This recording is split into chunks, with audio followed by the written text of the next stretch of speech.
Welcome to the Secret History, living in your aquarium. Today we have an albino male paradise fish here, and they're in kind of an unheated tank. They're in with some rosy barbs that I had outside also, and I had these particular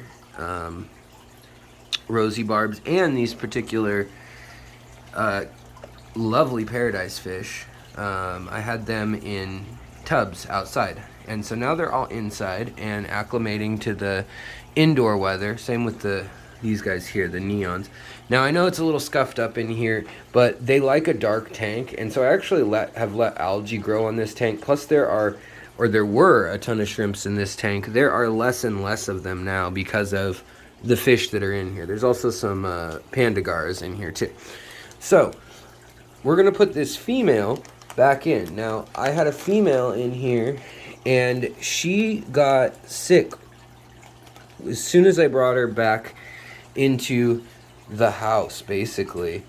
I don't know if she got warm too quick or what, but what I wanted to show you is just what personality these fish have.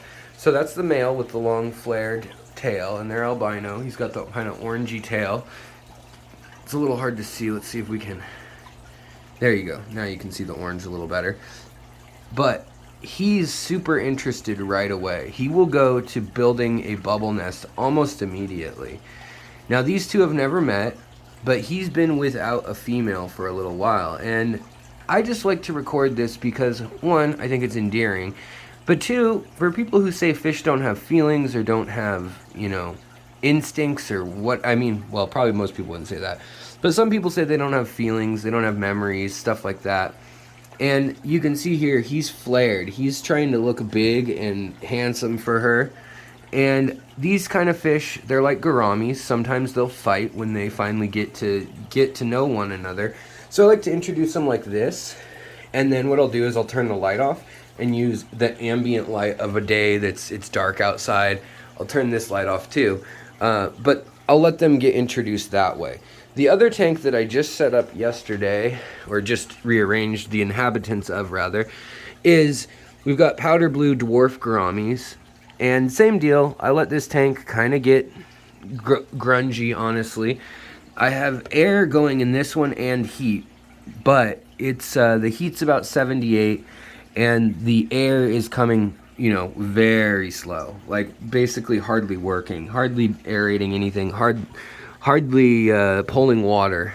And you can see there's really dense vegetation in this tank. Now both of these fish will make nests up at the top of the water. And let's get to see the female too. I'm sure you guys have seen my powder dwarf females in my other tank. I have a whole bunch of them, and here's some of those shrimp too. These are Malawa shrimp, and yes, they'll get eaten by these two quite a bit, and you can see they've been working on that in the last 12 hours. But I just like setting up these tanks where you have basically two of something in there. Like in this one even, I've got two of these clown killies, or I like calling them rocket killies. I think it's a better name. They look like rockets, and that's just cuter to me than clowns. I don't like clowns. And we have some least killifish babies in here. But we've been feeding them baby brine shrimp and infusoria. These guys will actually eat infusoria their whole lives. I mean, they're so small. These guys, baby brine shrimp's good, but they get, like I said, they get pretty worked up chasing each other. I'm sorry. I guess we can get rid of some of the water stains at least on here. But these guys are... The females are tough. They will hold their own. Sometimes they win the fight against the males.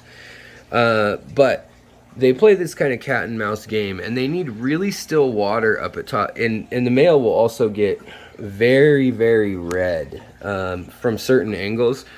He won't just have stripes of red like when you see him in the pet store. He'll actually, like from above, he looks blood red, like his whole side.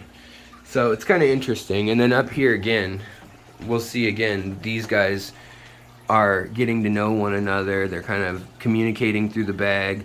I don't see any striking going on yet.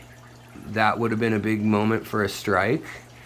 And I got these from the same source where I got this male. Same batch, in fact. Probably brother and sister, awkwardly enough.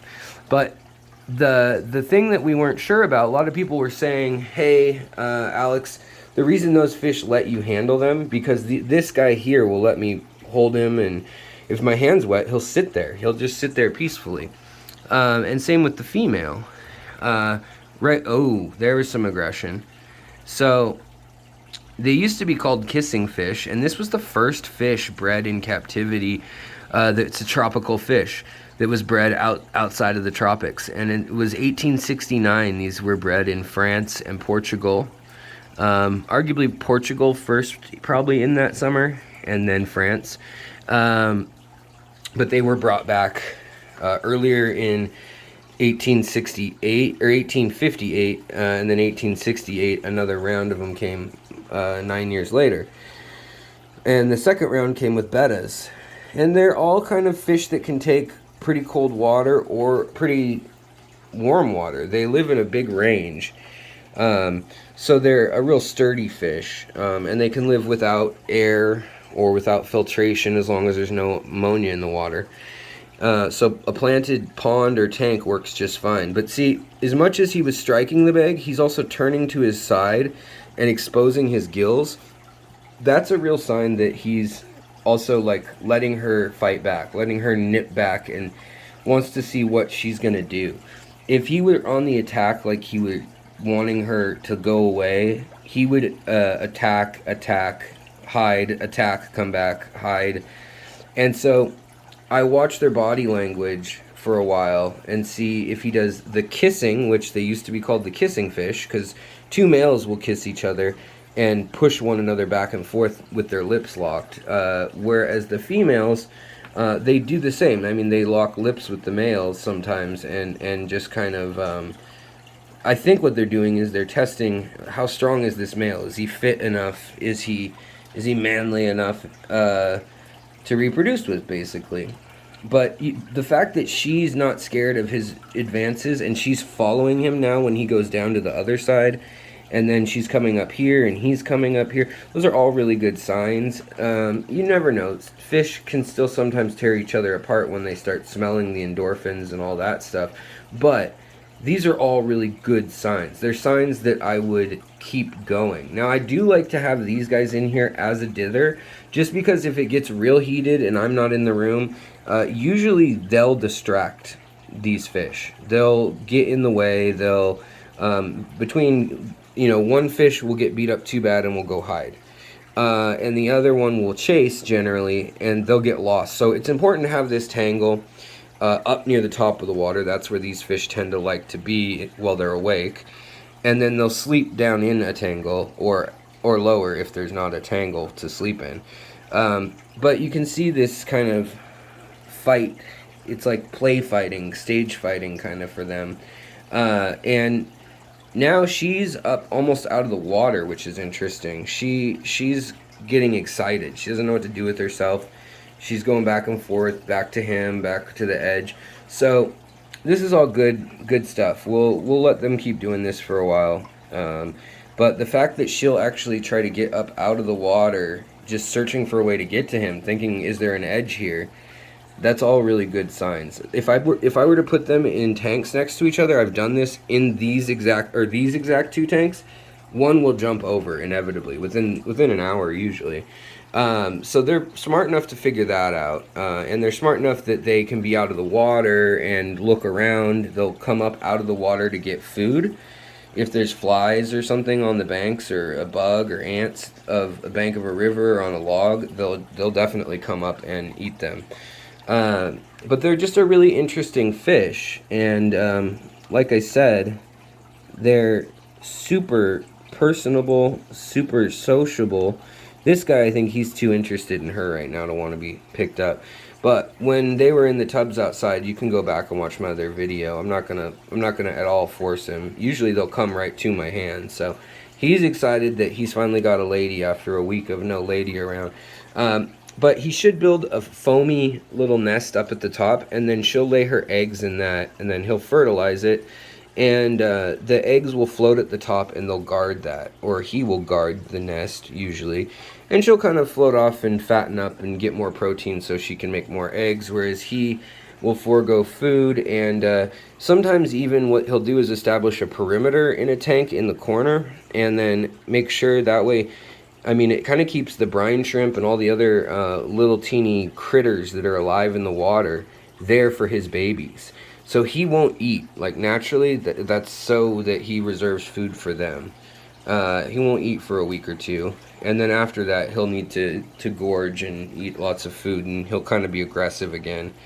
But I just wanted to show you guys this because I think it's endearing that he's willing to go through all of that tangle to get next to her, and that they're just trying to get to know each other. And people were saying, oh, you're holding them because they can't see, they're albinos. But he could see from all the way down there that I put her in the tank, and he could give a rat's butt if I put, you know, when I put the rosy barbs in, or, you know, if whatever. He doesn't care about any of the other stuff. See, right now he's probably distracted by those barbs, and that's why they're in there, is to break things up, like I said, because he'll get distracted by them. Even the barbs are a little curious what's going on. But she's now excited. Now she doesn't know what to do with herself, and she wants to get out. They'll probably chase each other around the tank. They'll establish a spot to nest, and hopefully then they'll kind of quarantine that area off and work together and defend that area from these other fish. They have strong jaws, real strong suction for their size. So they can definitely rip fins on these other fish, and we'll have to be careful and make sure if anybody dies or anybody gets hurt badly, then the experiment's over. But we're going to try it again. They're a real interesting one to try to breed. So I just wanted to share that with you guys, and a little bit of that history of that they were the first tropical fish to be bred. And people didn't know what they were doing. They didn't know to heat the water or anything. It was just summer in Europe, and they had them in a tub without any filtration or anything, just plants. So pretty amazing. And I think they said on that first journey 116 fish were brought and 17 survived. The guy was promised 25 of those fish that were brought. Look at this. He's trying to get out of the water to get nearer too. He's trying to climb up the bag almost to get over. So just kind of cool, kind of interesting, and I wanted to share that with you guys. Thanks for watching. You know the drill if you like this content, and we'll have lots more content coming up on breeding and things as the winter months get a little colder. I definitely ramp up the fish room production and plant growing and aquascaping, so got that to look forward to. As well as a bunch more history videos coming up soon. So I'll talk to you guys later. Take care. Bye.